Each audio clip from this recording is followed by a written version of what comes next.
All right. Welcome everyone to the third seminar in our series on building capacity for sustainable development. We are delighted you're here with us today, and for those of you who attended the previous two seminars, welcome back. This seminar series seeks to integrate insights from scholars and practitioners on how to strengthen strategic capacity to address the multiple intertwined crises of the Anthropocene and better pursue sustainability moving forward. Today's seminar focuses on the capacity to transform unsustainable development pathways into sustainable ones. Other seminars in the series, as illustrated in the artwork on this slide, focus on the capacity to measure progress towards sustainability, the capacity to adapt to shocks and surprises, the capacity to advance equity both between and among generations, the capacity to govern cooperatively, and the capacity to link knowledge with action. These six specific capacities come out of a synthesis of scholarship across the many disciplines that contribute to sustainability science. As part of the capacity building for sustainable development research project, we are now working to deepen our understanding of how to build and maintain these capacities in practice. This seminar series is focused on the experience of leading practitioners as part of this project. We hope you will join us for as many of these seminars as you can.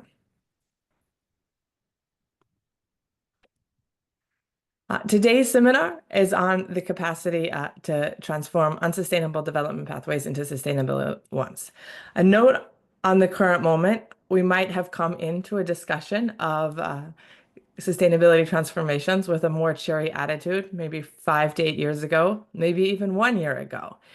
But at the same time, everything we know on the scholarly end from the history of transformations and transitions is that they're not linear uphill marches towards progress.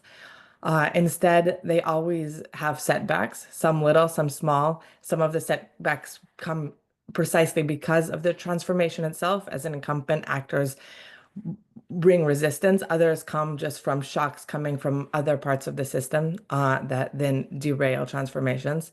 But they're not linear, but they are a decadal phenomenon. And the key, I believe, is how do we come together for those of us still interested in sustainability transformations and continue to build the coalitions and understand the pathways for change going forward. So what do we mean by transformative capacity? As a scholar, it's easiest for me to start briefly with a scholarly definition. The complex adaptive dynamics of nature society systems give rise to multiple different pathways of development. So you could think of pathways of development as defined by high birth rates and high death rates, or conversely, those that are defined by low birth rates and low death rates.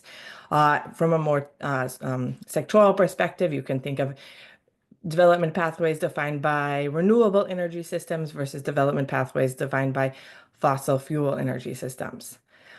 The potential for multiple different development pathways gives rise to the potential for sustainability transformations from an unsustainable pathway of development towards one that increases human flourishing today while leaving resources for future generations.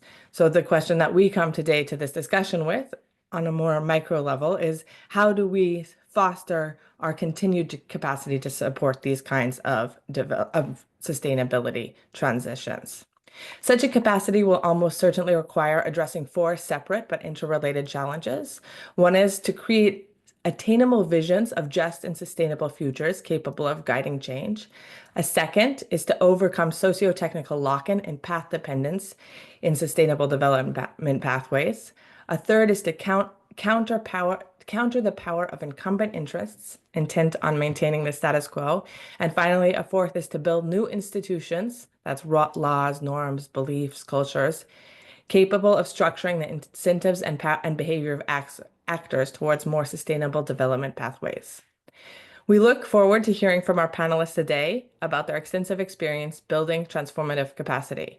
We have a fantastic group of speakers with deep expertise in working towards transformations in practice. One of the strengths of the panel is that they have diverse perspectives on transformations, coming from both sector-led and place-based perspectives. In many ways, in the scholarly literature, there's not a lot of crosstalk, and there's a lot to be learned from these cross-sectoral and place-based transformation perspectives. So we look forward to hearing from each of these sides.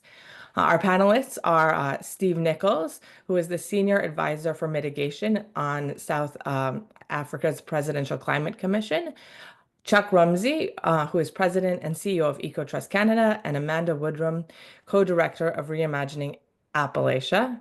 Welcome, everyone, and I'm going to turn to each of the panelists to introduce themselves more with much more detail, specifically in the context of their work and how it relates to this question of transformation. So we're going to go in order, alphabetical order. All of you have last names relatively late in the alphabet, but Steve, I think that puts you first. Great, thanks. Hello, everyone, and thank you for having me. Looking forward to the discussion. Yeah, my name's Steve. I work with a group called the Presidential Climate Commission in South Africa, and it is a group. Well, effectively, there are two parts to it. They're the commissioners themselves, and they are appointed by the president from a range of social partners. I think it speaks, Alicia, to your point about institutional change. And each of the social partners, so labor, business, government, civil society, then elect and appoint commissioners to represent them. And those commissioners then make representation to the president on the just transition. So climate focused, but more broadly SDG kind of focused. I work for the Secretariat, so we take instruction from our many commissioner bosses, do the background research, do the stakeholder engagements, and a big part of our mandate is really to do two things: provide fact-based advice to the president and his cabinet, but also to build consensus across different social partners. So to your visioning point around what is this long-term goal that we're aiming for the country. But we can get into more detail in the discussion. Thank you. Thank you, Steve. Do you want to just say a few more words about your background and how you got into this? Sure, yeah. So I come from a management consulting background, so I tell people I'm a recovering management consultant, but worked in the NGO sector and the business sector, similar to the US We Mean Business. So I basically was part of the South African partner to We Mean Business, and then moved in.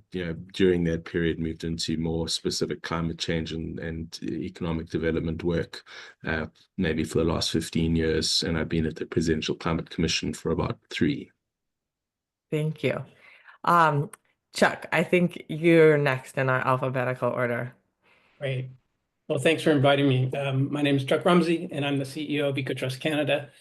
And I'm calling in from the traditional territories of the Musqueam, Tsleil-Waututh, and Squamish First Nations. So EcoTrust Canada is a Canadian charity, which this year is celebrating its 30th anniversary. I've been around for 7 of those years. And our mission is to build economies that provide for life.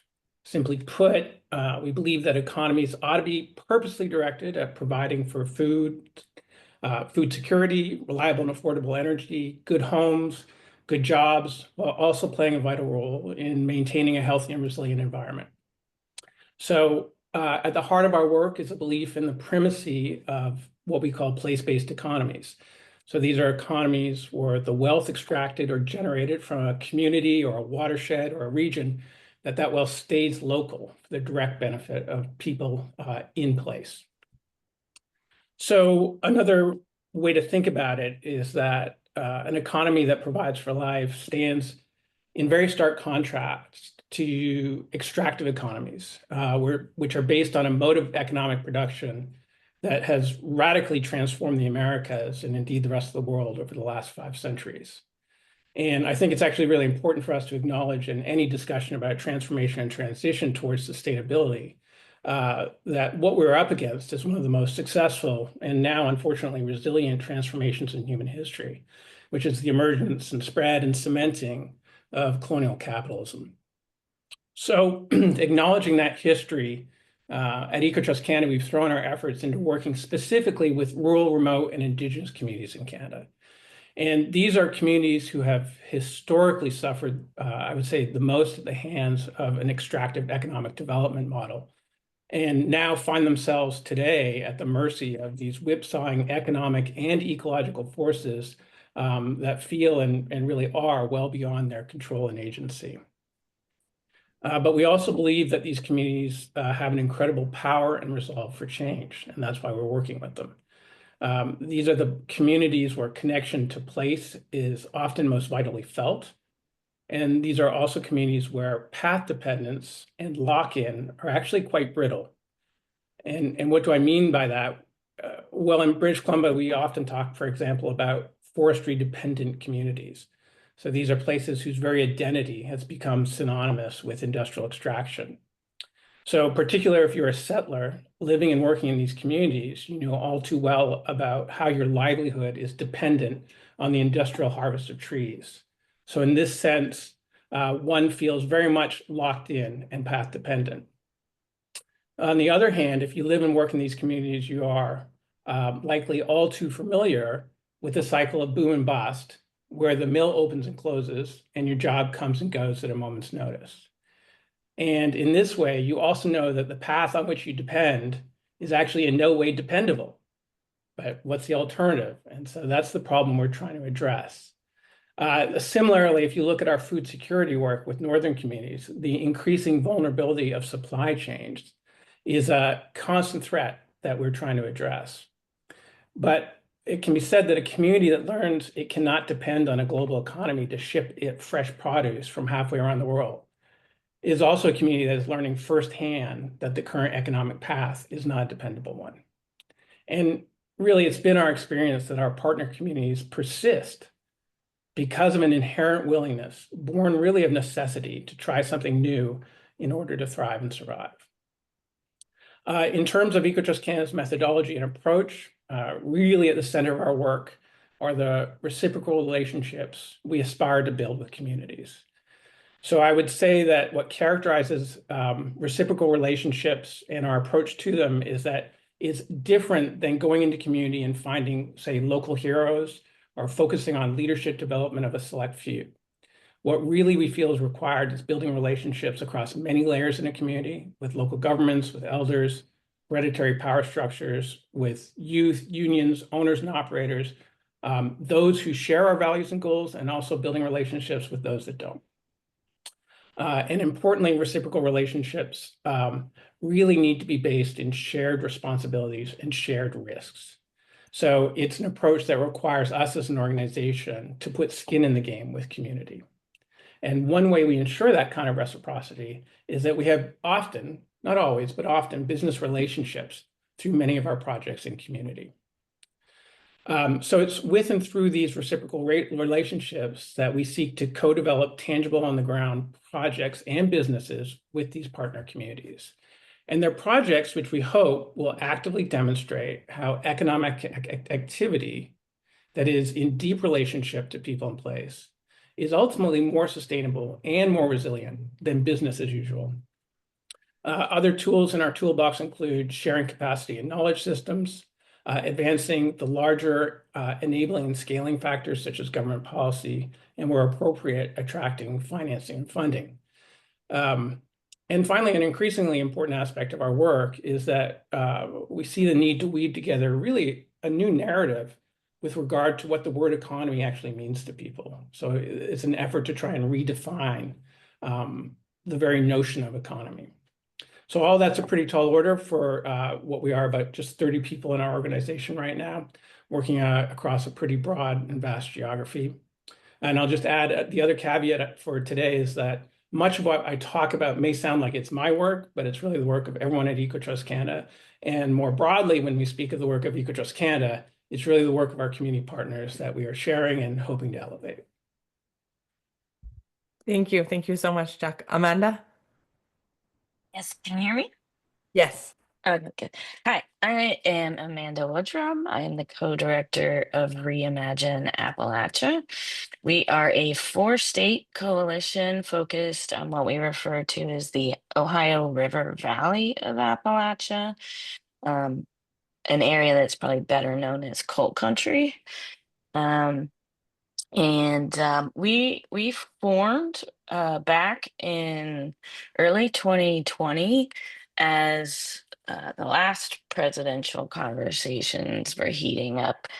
And big part of those campaigns were around climate change. And at that point, a lot of those conversations were being driven by folks on the East and West Coasts. And part of our message was Appalachia needed to be at the table of those conversations, or it would be on the menu. But our message locally was that if we are in fact at that table, we can use it as a much needed opportunity to bring federal resources into the region. This is the region that has, long been dependent on extractive industries, so absentee corporations based elsewhere, and much of the we have rich in natural resources, but we're one of the poorest regions in the country. And in general, if we're going to transform our economy, we're not going to do it by picking ourselves up by the collective bootstraps, so to speak. We are going to need federal resources. And I think what was particularly novel, or is particularly novel, about our approach is that we're not we don't use the words just transition. We don't talk about training folks for jobs they don't really want and places they don't want to go, or retiring workers early. What we talk about is that Appalachia wants everything everybody else does. We want to modernize our electrical grid infrastructure, grow clean and efficient manufacturing, build out a more sustainable transportation system. And the key to that is the foundation for a more sustainable economy. But the flip side is that in order to build a broad-based coalition, we also talk about making sure those monies are spent in a way that creates good union jobs and pathways out of poverty for disadvantaged communities, and really finding the win-win-win amongst all our key stakeholder groups.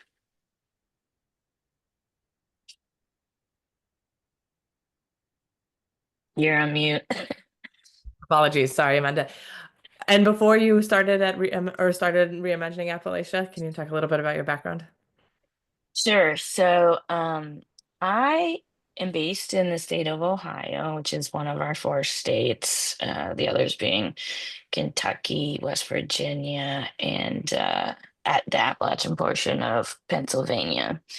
Our coalition formed as a partnership between organizations across those states and led by what we think of as progressive think tanks. I have a master's degree in economics and a law degree, so I like to think of myself as overeducated.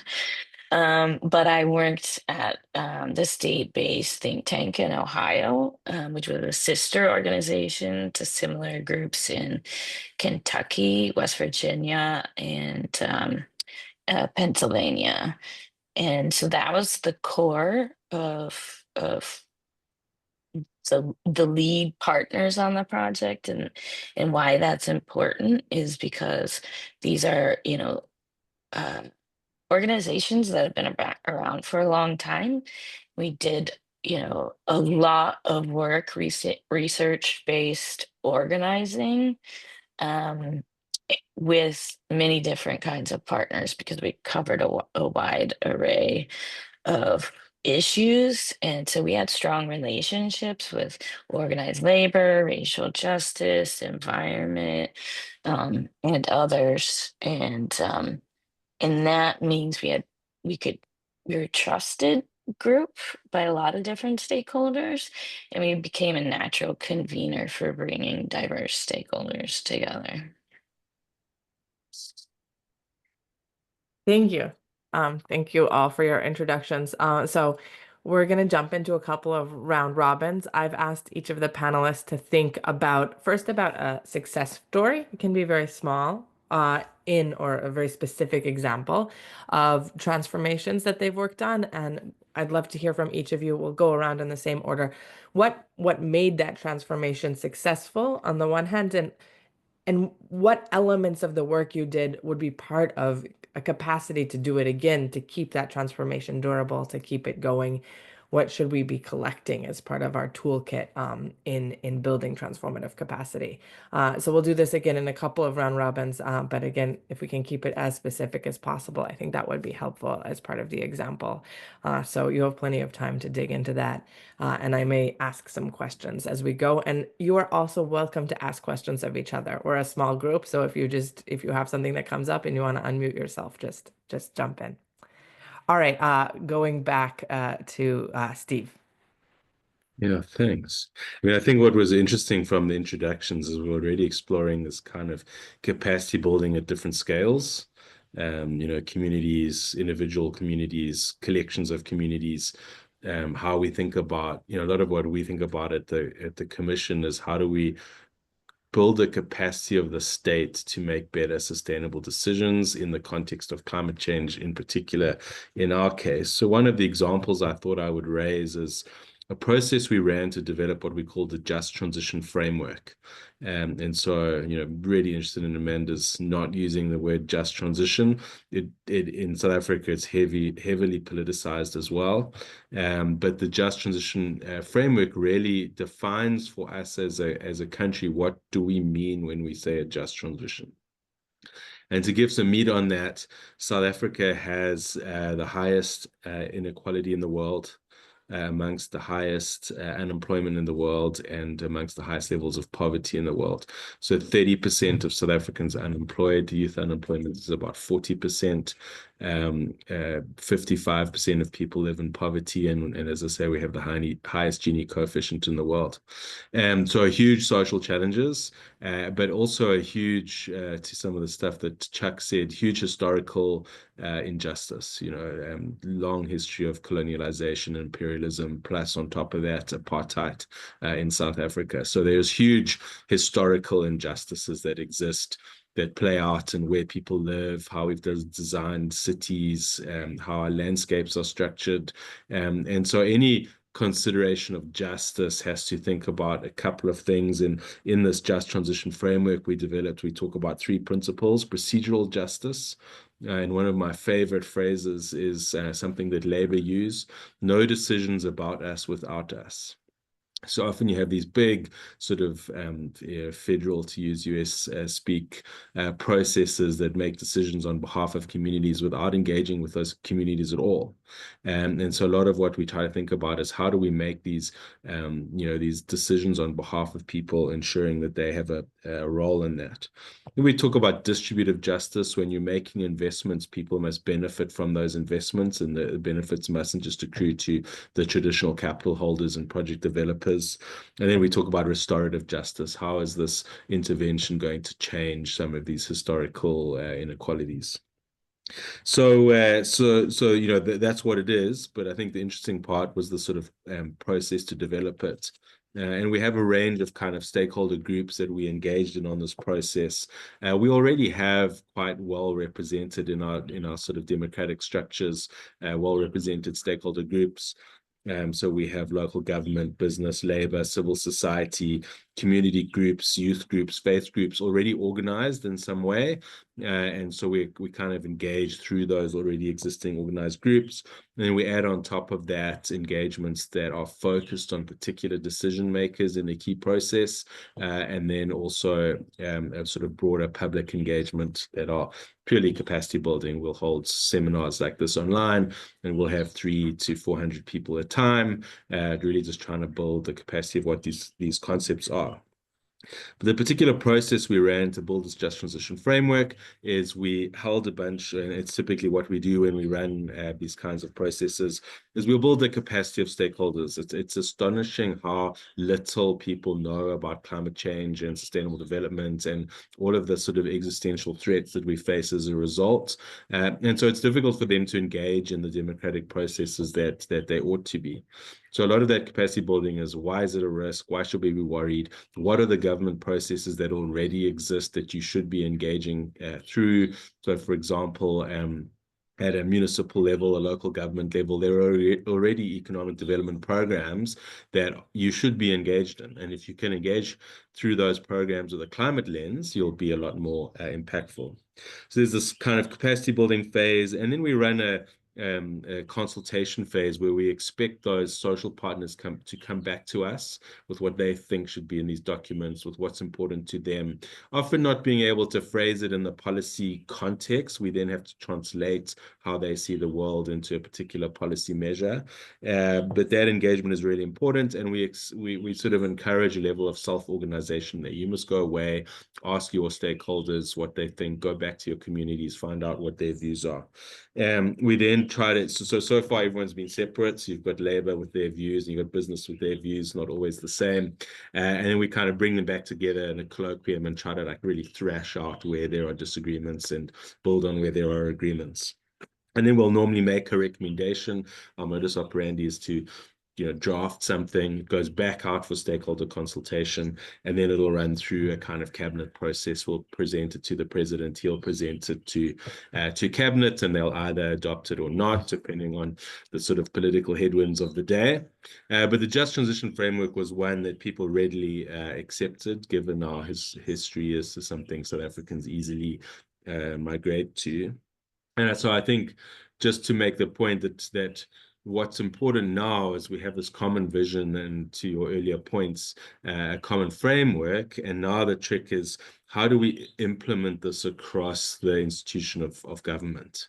And so in theory, what you should have, because you've got a cabinet adoption decision, then it needs to be built into how government plan, how government think about key performance indicators, and in particular, how government budget.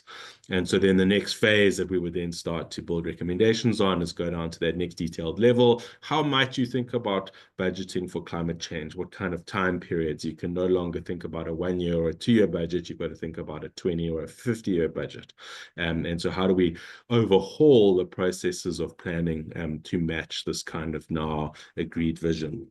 So, I mean, the four sort of categories you raised earlier kind of really resonate. Setting this common vision as a key first step, aligning institutional decisions and structures to meet that is really important.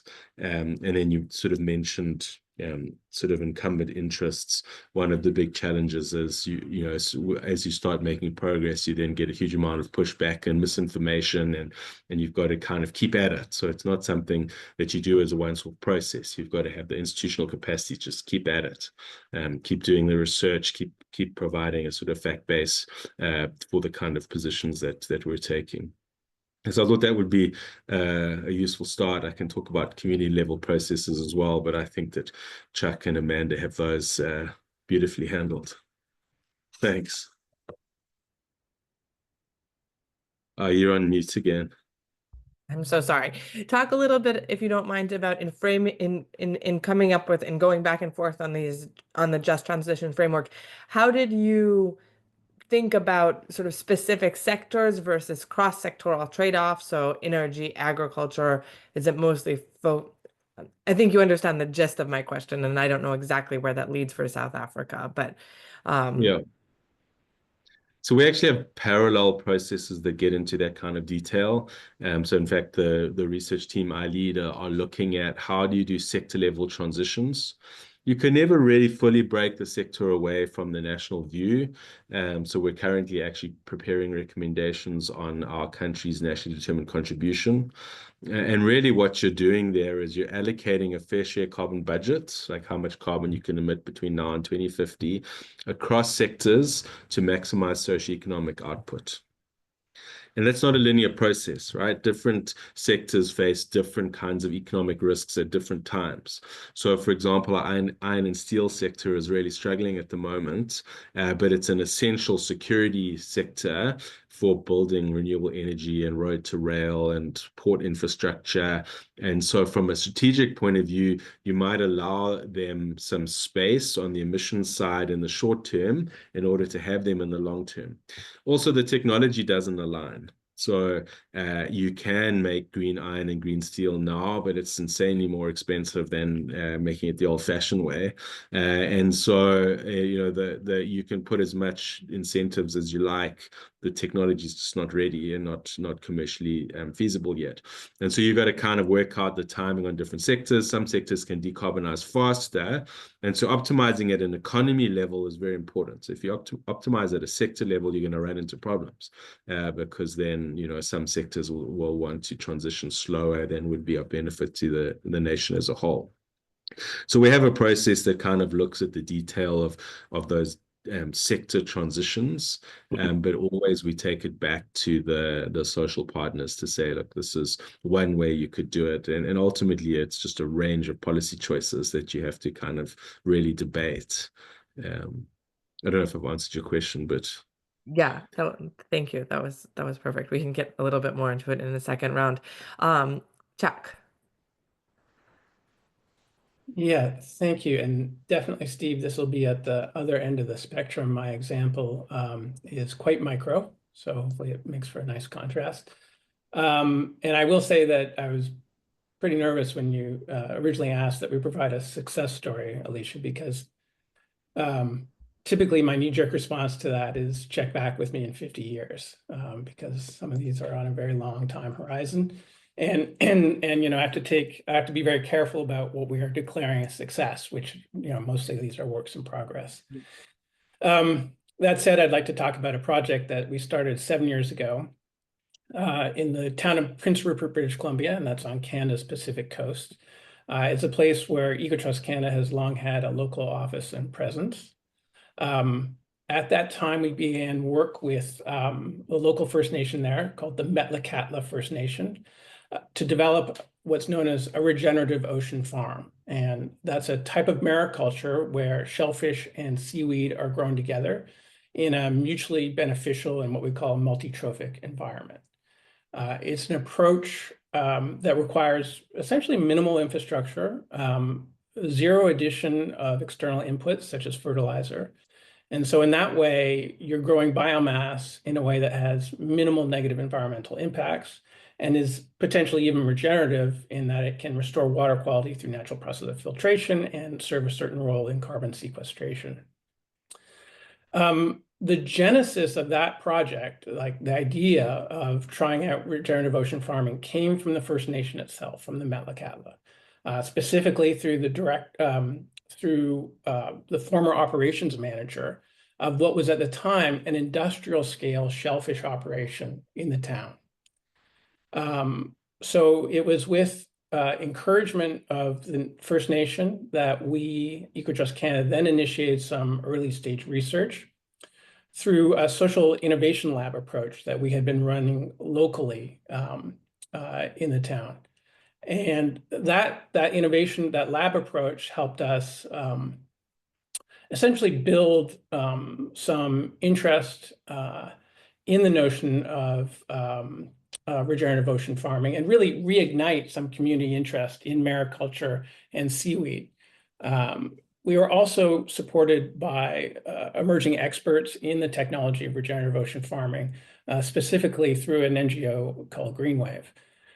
Now, of course, in many ways, this was as much about what I would call ancient technology as anything new, since seaweed farming has been an important economic and cultural aspect of food security for First Nations on the Pacific coast for essentially time immemorial. But in the modern context, in Prince Rupert, it wasn't until financial pressures forced the existing industrial scale shellfish business to close that we had this opportunity to take over the associated tenures and dockside infrastructure, and with Metlakatla in the lead, to try the regenerative ocean farming approach. So for this project, the First Nation has defined success as the ability to essentially just make $1 over cost through the delivery of shellfish and seaweed products to emerging markets. Knowing that at the same time, they had priorities that the project would provide for reliable employment for community members, that the project would make a contribution to food security for the local community, and all while having negligible environmental impacts. So we have miles to go before we declare this project a long-term business and sustainability success. But so far, I can say that we're meeting these criteria for Metlakatla. Of course, we along with Metlakatla have additional hopes for the work, specifically that it can prove itself a model for new farms to be developed in neighboring communities up and down the coast of British Columbia. And in that mode, for this farm specifically to serve as an infrastructure hub that can support replication. Alicia, I now have I have some reflections based on overcoming lock-in and path dependence and some of the other cues you have for us, but I can save those for follow-up if that's more appropriate. Well, I know that Steve had a quick question. Steve, is your question for Chuck, or is it going back to the South Africa? Well, it's more of a kind of connection between the two, really. So, one of the big challenges we face in South Africa at the macro policy level is you're certain on what sectors are going to become less competitive over time. Coal mining. You're less certain about what's going to become competitive over time. And a big kind of resistance point in these conversations is you're asking these communities to take a short-term known risk for an uncertain long-term opportunity.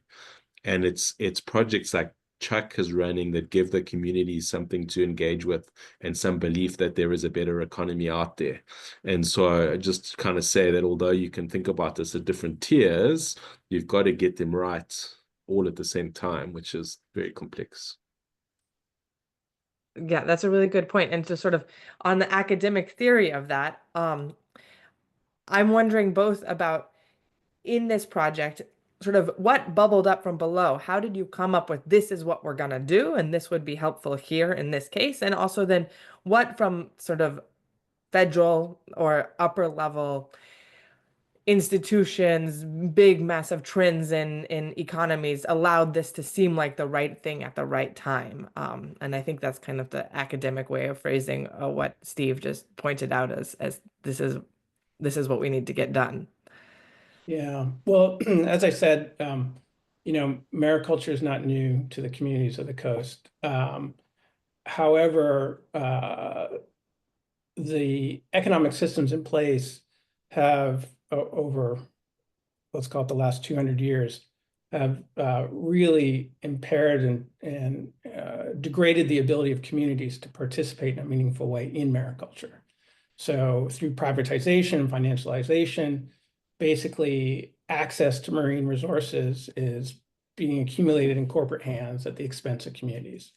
But that resonance and that desire of communities to lean on mariculture for food security, for cultural reasons, for economic prosperity has never gone away. So that's operating at a very deep resonance that's even below, like a deeper, more fundamental resonance than anything a free market can compete against. So we have that going for us. There are other factors at the same time. For example, there's this, it seems funny to talk about, but there's a seaweed gold rush going on in North America right now. As people are waking up to it's part of transformation. It's a potential, it's touted as a potential green or blue transformation opportunity with global significance. But what it's kicking off are the emergence of private companies, basically trying to sew up as much coastal tenure as possible to grow seaweed at an industrial scale. And essentially, I think the thing that we are concerned about and that communities are concerned about, this feels a lot like how industrial forestry moved into British Columbia 200 years ago. The federal government, various levels of government open public land, communal land up, and actually land that's not even theirs, up for business. industry rushes in to fill the space, and 200 years later, you're stuck in a place where forests are doing neither the economy, the environment, or people any good. It's a real tragedy. And so we don't want to see that happen here on the BC coast. So you also have an interest on the part of First Nations to protect themselves from that influx. And to protect yourself from that kind of influx, there's a motivation to put something as a placeholder, if you will, a bookmark, or to hold space against industrial pressures like that. And essentially, that's what one of the things that this farm offered for Metlakatla at a political and business scale. So it's not going to make them a ton of money. And I should say, Metlakatla has a lot of very modern, large economic interests in the region. You know, this is not a small community. It's a big, powerful community with a lot of economic power. But it still depends on these kinds of innovations to hold space so that they can exercise their own political agenda and to serve their own values. So I think I'm wandering a little off track here, but those are just some of the, I mean, a little later we can get into the way in which First Nations political and economic power is a major transforming force in so much of the work that's happening out here in British Columbia. And it is part of the sort of multi-system environment that actually has a smoothing, like that power, that emerging power can have a smoothing effect that allows for certain transformations to happen because it's such a potent force right now. Yeah.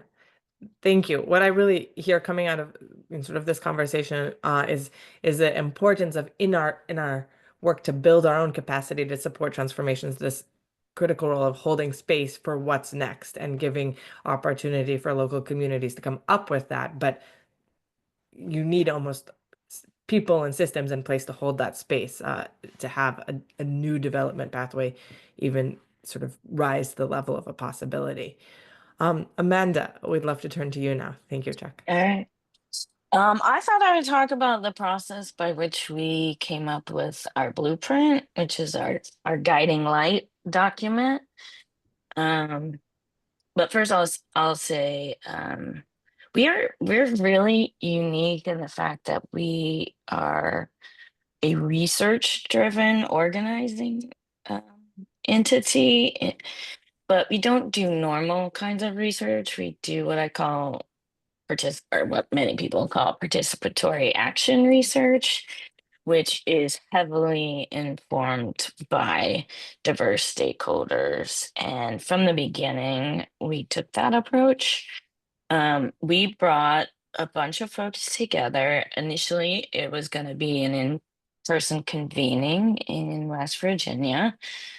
We had done a high-level carbon analysis for the 4-state region or 4 states.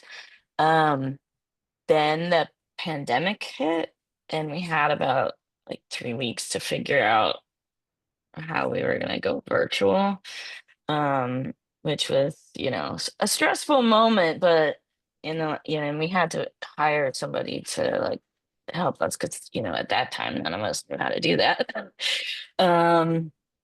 But it really helped us in the long run because we work across 4 states. Virtual just makes everything easier to build a broader coalition. So anyway, we set up a virtual convening with over 100 folks. We talked about where the region's emissions came from, and then we put folks we held sector-based strategy discussions. Okay, so we pointed out that the biggest emissions came from the electric power sector. What's an electric power sector strategy? The second biggest was manufacturing, because we are a manufacturing intensive region. So what's a manufacturing strategy? And then third was transportation. So what's the strategy there? And we had discussions about each, but we also and the idea was like if we have aggressive strategies in these three sectors, we are a long way there towards doing Appalachia's part in achieving carbon neutrality. But we also added a fourth strategy that it involves absorbing carbon, particularly with natural infrastructure. So we had a whole plank of work based on repairing damaged lands by reforestation, wetland restoration, putting the tops back on the mountains, etc. And this strategy is particularly important because it means we don't have to get rid of emissions from completely from the other sectors. There's room to make it an aggressive approach, but not to end every existing business. And so we put together a draft based on that initial convening strategy discussions, and we dropped like we do with everything now, we dropped it into a Google Doc that could be shared widely, and we did so. We got feedback from hundreds of organizations on what they thought of that initial draft. But we still felt like we needed to go a little deeper, and then by stakeholder group, make sure we're hearing from specific stakeholders. So we did a listening session virtual for organized labor across the 4 states. We did a listening session for racial justice folks, and another more broad listening session where we presented the basics of what we came from, shared the Google Doc, and got feedback from those stakeholder groups. And so at the end of the day, um, you know, the reason why we do a participatory action research approach is because the more people provide input into something, is not only a better document, you have built in the coalition that is ready and willing and able to participate in achieving that vision. And so when we finalized the document, we asked for endorsements, and we got hundreds of organizational endorsements. But what was really interesting is that, if you have labor, racial justice, and environment and community groups on board and excited about something because there's a win-win-win for everyone, you are a long way towards getting, the politics on side. And so we ended up having a lot of local government officials that were very excited about what we came up with. And so we had uh, over 100 then local government officials signing on. And then we had a broad-based coalition that had a lot of power, that was ready, willing, and able to inform that national debate and what became what I referred to as the federal climate infrastructure package. So interesting. I'm surprised a little bit or fascinated that you started with sort of like, well, we need to mitigate carbon, and in these sectors we can do it like this. And in the end, you ended with kind of a very strong vision that got so much community buy-in from across different stakeholder groups, even politicians. What was the process like to transform your this kind of mitigate vision into sort of a broader vision of a just transition?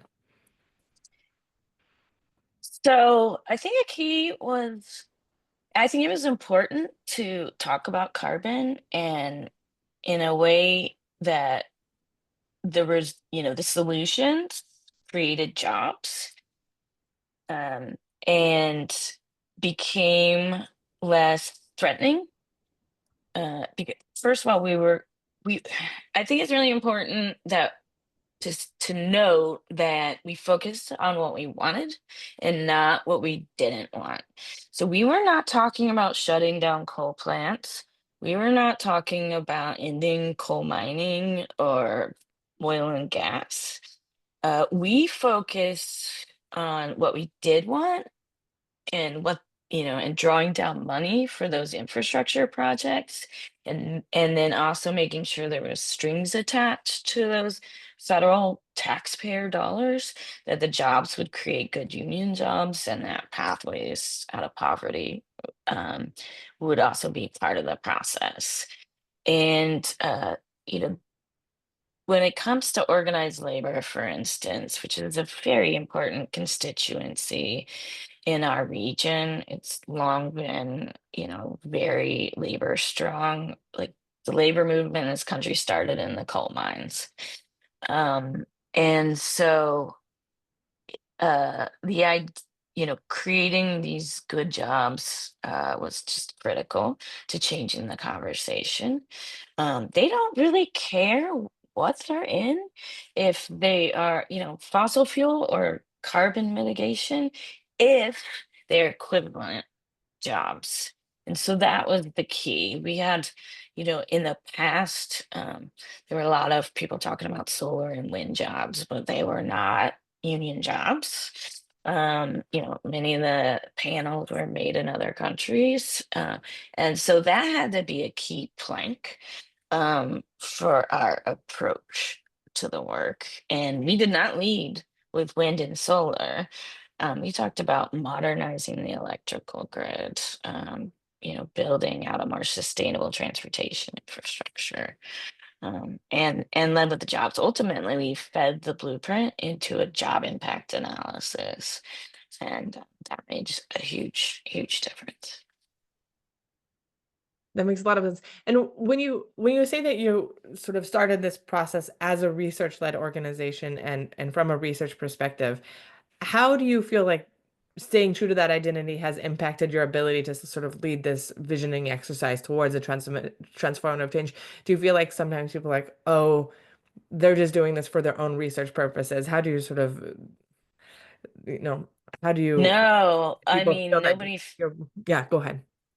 yeah, nobody feels that way. Everything we do is guided by our stakeholders. I mean, we are a coalition. Part of the work we do to support the coalition is research. And like, the blueprint was just the first stakeholder informed process. It was very high level. But since then, we've dug into our sector-based strategies, particularly manufacturing. What are the realistic opportunities for Appalachia to become the manufacturing hub for? And we have listening sessions and get input from people who know their communities and what makes sense for their communities and what doesn't.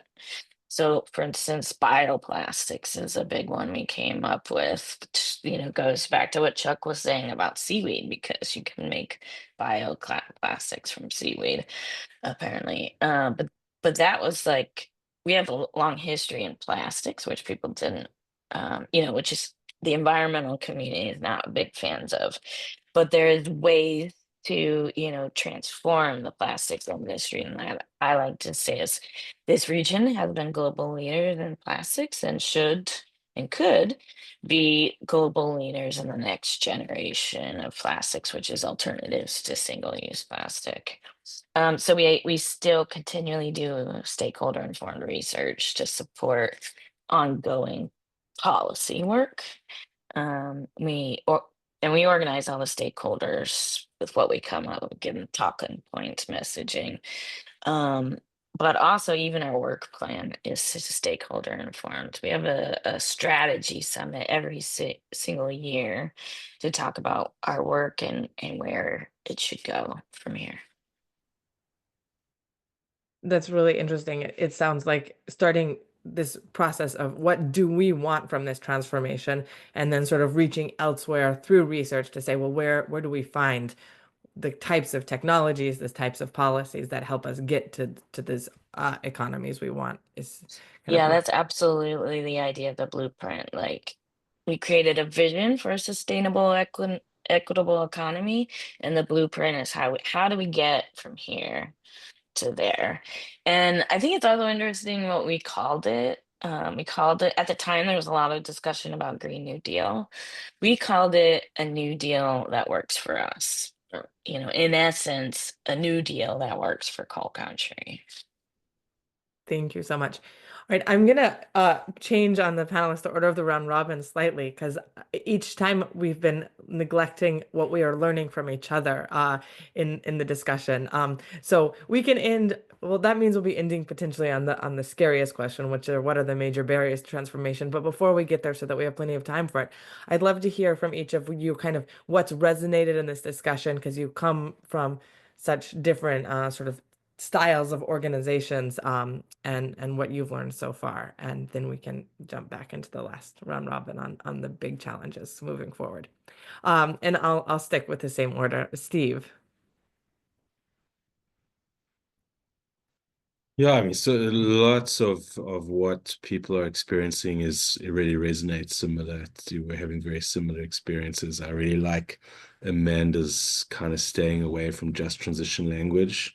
A New Deal that works for coal country, I think, would resonate really well in South Africa. So our equivalent region to Appalachia is called Mpumalanga, and it's where 80% of the coal-fired power plants and the coal mines are. And so this region has a 40% unemployment and a 60% youth unemployment. And now we're having this really difficult debate about, well, how do we, the closure of the coal facilities is inevitable. But how do we have this conversation about what the new economy looks like? And I think that running these community processes are really critical. So align and learn from Chuck and Amanda, both of those things. I guess I would have a question that I don't know if there'll be time to discuss, but one of the big challenges that we face trying to run these community engagements is how do you manage expectations? So if you go in a community and say, well, what kind of industry do you want to run here? They may pick things that are just completely economically and environmentally infeasible. And so how do you kind of control that process? And I guess this thing I take away that's similar to what we would try to do in South Africa is you've got to come in prepared. You've got to have done your research. You've got to thought about what's feasible. You're not coming in with an open slate. You're coming in with some real kind of concrete suggestions that you can then build on, I'm guessing. So those are kind of the things that resonate with me. I must also say, though, I did not expect to hear the sentence, put the tops back on mountains. This is kind of America scale stuff. I love it. Well, if you've been to this region of Appalachia, you almost feel the need for that as you drive through. So it has been one of the big sort of technological transformations away from sustainability in coal country Appalachia was the technological ability to take the tops off mountains. And it really led to both huge impacts on the environment, but also unemployment, because it turns out didn't need that many people to do it, I think, if I understand correctly, Amanda. So probably you'd need a lot more people to put a top back on a mountain than you did to take it off. Chuck, I'll turn to you. Yeah, I think some of what I'm hearing from Steve around the purpose and intent of the multi-scale work going on in South Africa fills me with a bit of envy. So here I am in Canada with nowhere near the degree of challenges faced by South Africa. But maybe even because of that, we have federal and provincial levels of government who seem less well organized to support the kind of transformations at the local scale. Now, this might be a little bit unfair. If I had my colleagues here from government, they might point out to a number of programs, but it's hard to feel that at the local level. There's definitely a sense, and maybe it's positive that we're doing it for ourselves or they're doing it for themselves, without much of a supporting structure or scaffolding to build out and to scale. anyway, we need more purposeful work in that way, around multi-scale infrastructure to support what we're trying to do. And when I listen to Amanda, likewise, there's a sense of envy for me about the way in which you have built a coalition across so many different interests, if you will, at that local level, and just how powerful that seems.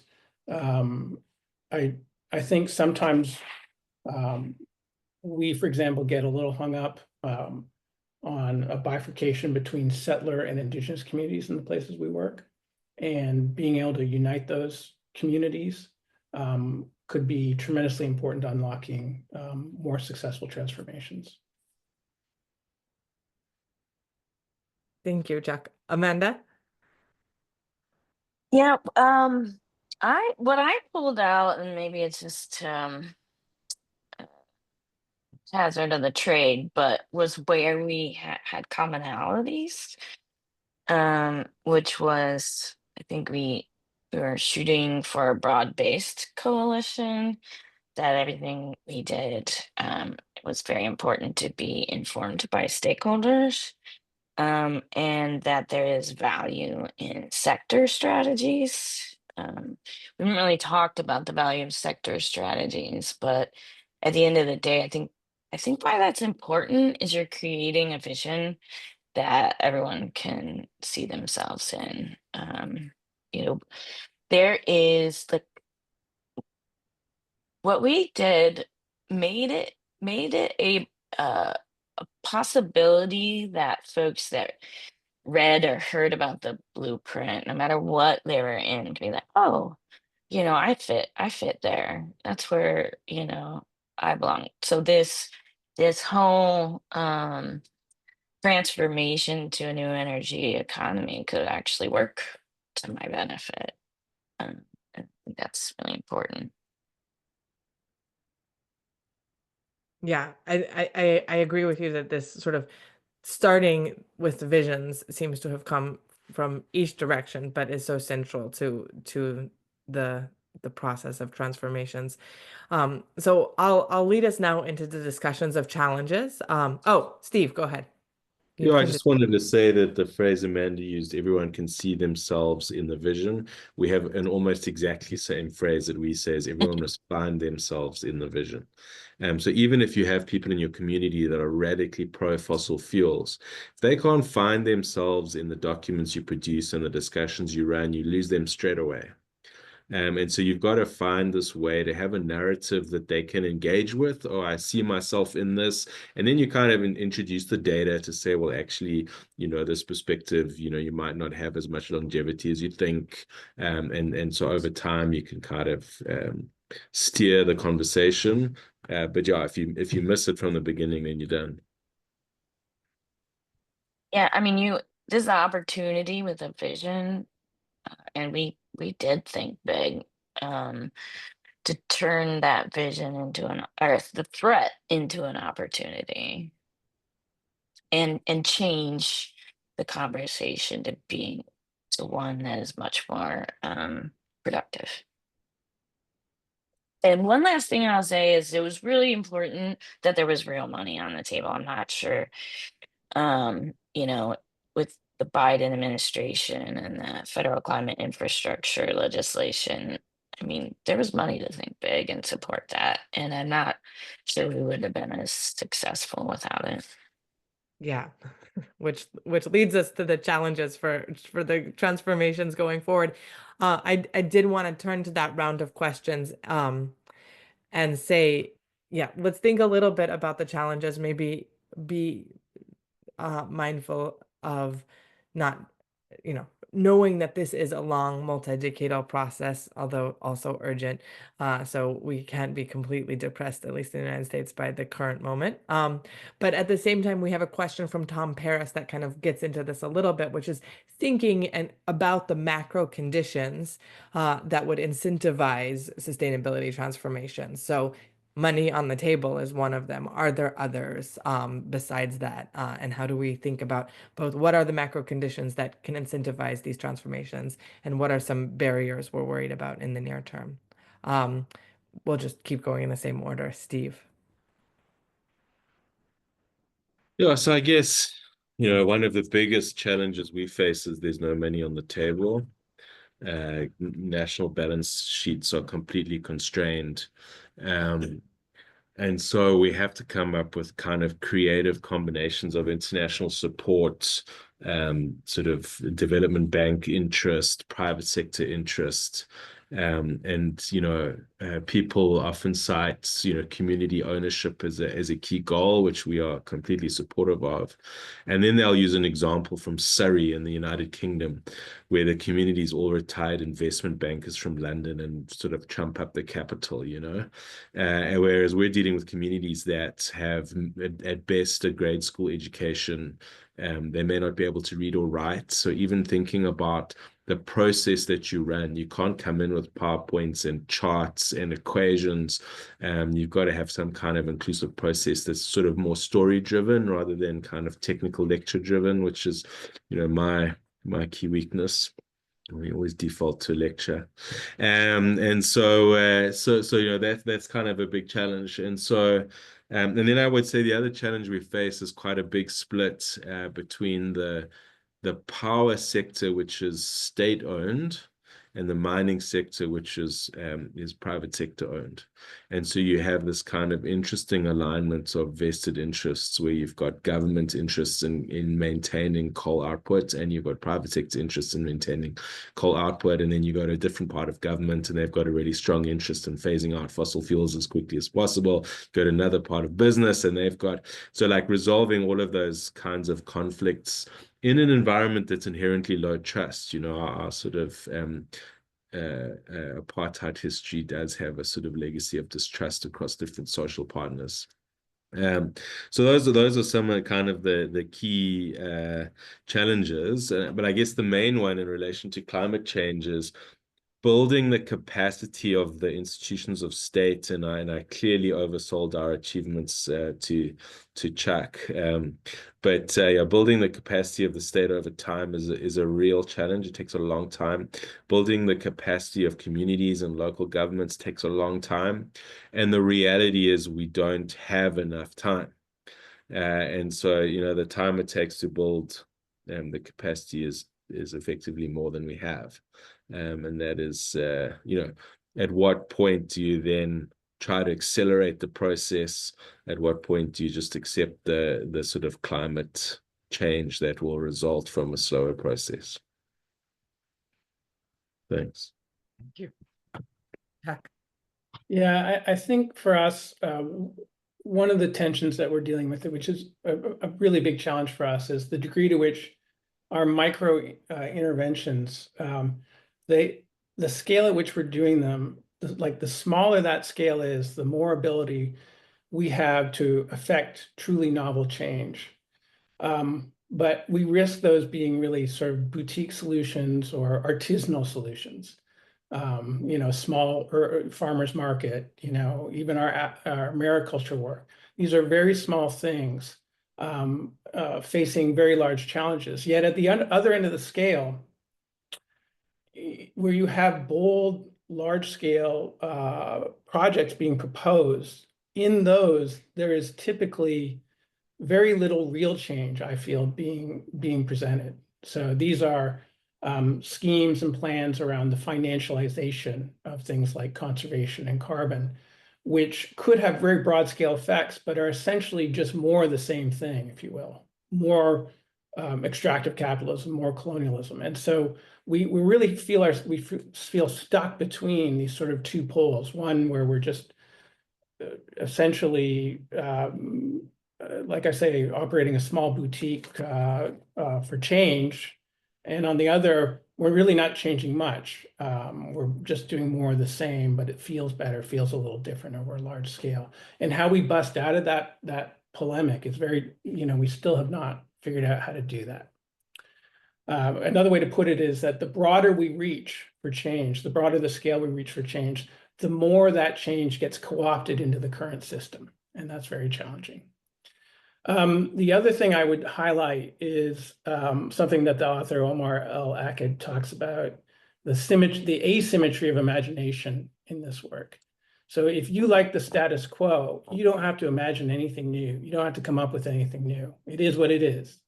But if you want to create something different, if you want to create transformation, suddenly you have to put out for folks a vision for something that does not exist. You have to imagine it out of this infinite realm of possibilities.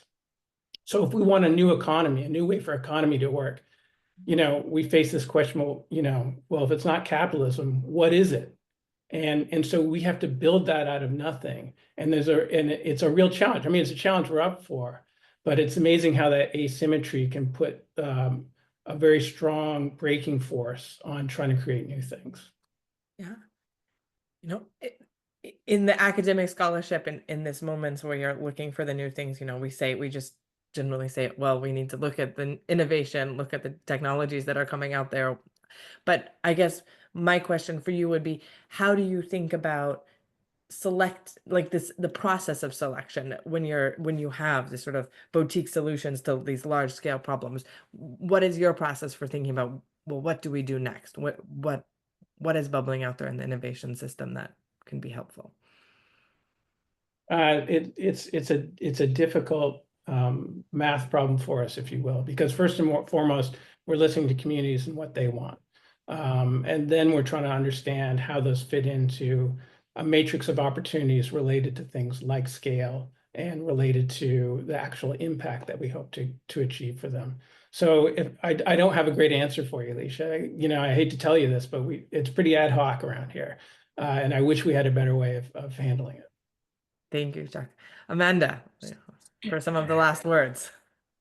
Yeah, so aside from there being real money on the table, and I would say it was also helpful that there's already a strong decline in the coal industry and some recognition. We need to figure out what comes next. But I will say it is also really important to fund a group like ours because a lot of funders focus on, you know, uh, killing what they don't like, just the whole environmental movement is built around trying to stop what folks don't like, and it's not necessarily ready to invest in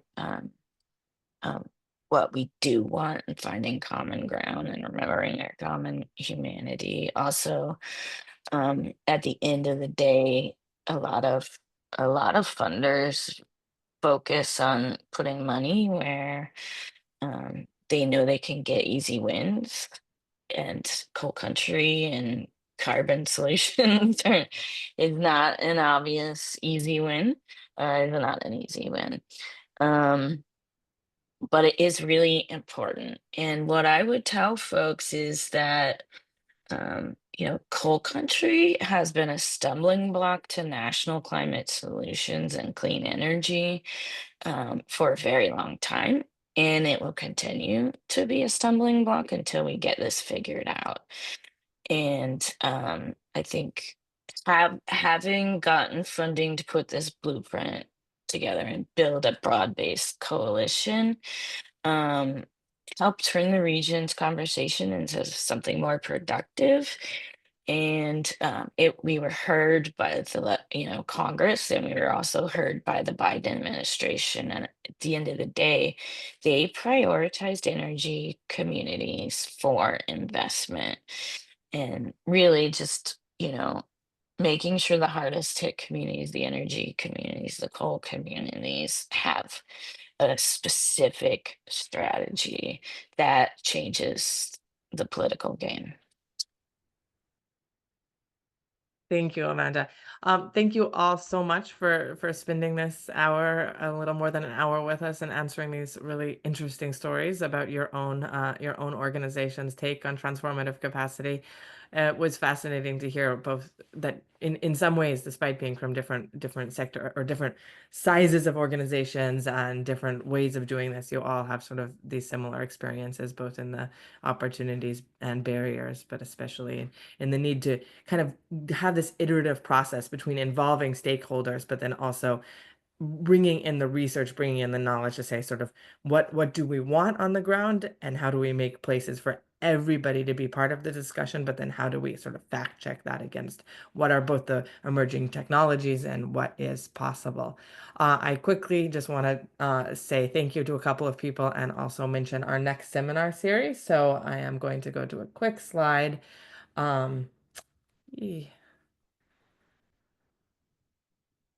Maybe failing. So if I have, then all right. Anyways, can't do that. Our next seminar in the series is on the capacity to promote equity. That is on Wednesday, the 26th. We will have a couple of different people with legal backgrounds to talk both about how do we think about embedding equity within this generation, and also someone thinking about how do we use the law to ensure that we're thinking also about future generations as we make decisions. So that should be a really fascinating discussion. Let me thank the Masafi Rahmani Center for Business and Government, the Sustainability Science Program, the Salata Institute for Climate and Sustainability, and the Belfer Center for supporting this. And thank you most of all to Steve, Chuck, and Amanda for being here and having this conversation with us. I really appreciate it. All right, thanks, guys.